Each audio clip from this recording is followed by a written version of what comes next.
My name is Tegan Adams. I'm with International Affairs with New Maple Holdings. I started at UBC in 2002, so I did a Bachelor's of Science in Global Resource Systems in Faculty of Land and Food Systems, which was the Faculty of Agriculture then.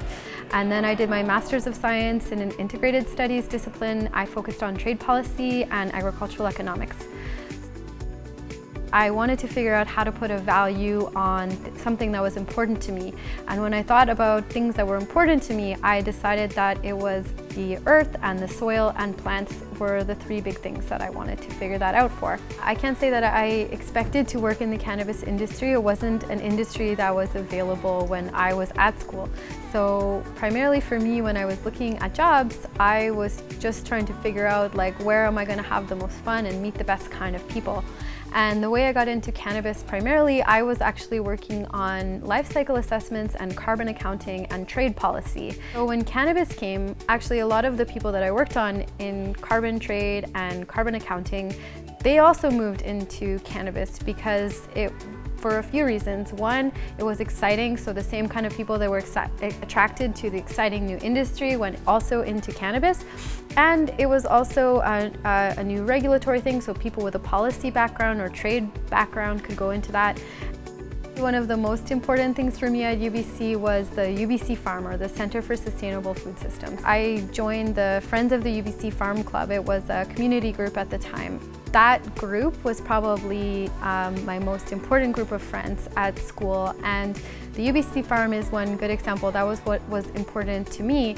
But I think I had some good advice from an advisor at that point, because I was saying I'm really having a hard time with chemistry or biology or math, what am I going to do?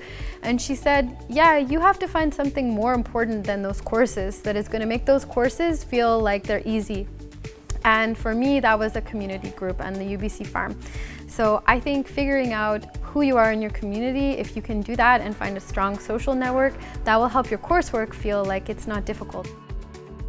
I think there's different ways that your networks influence you and help you get jobs, and one of those ways is motivation, and the other way is also by introductions or having a good relationship with someone and getting a referral.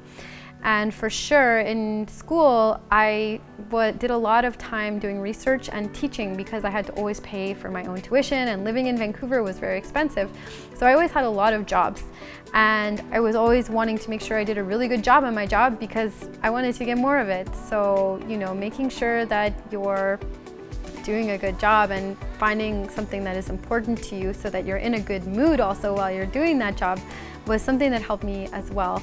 And I think my networks, it's a double-sided coin. You have to do good work, but you also have to keep the relationship good. And the two are not always related.